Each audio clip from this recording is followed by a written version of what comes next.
అవుతాయి.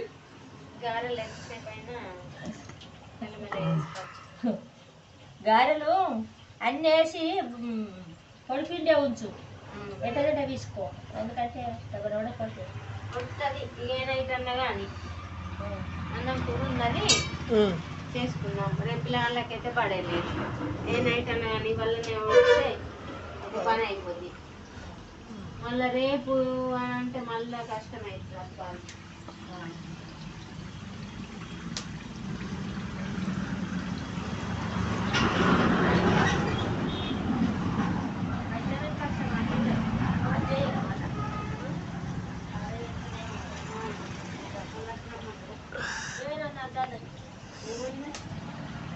గుడ్డు వచ్చినాం దసరాకు, అది ఇంకా చేసిండు.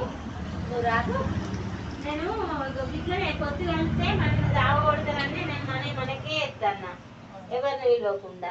రాకు రాకు అన్నది. ఆ రోజుగా చిన్నోడు పోతే మంచి అప్పాలు చేసుకున్నావు, అవతల పడ్డావు, ఎన్ని అలగబెట్టినావు అని అంటే ఓ లొల్లి చేసి కాకపోతే బట్టలు ఏమనుకొని ఇక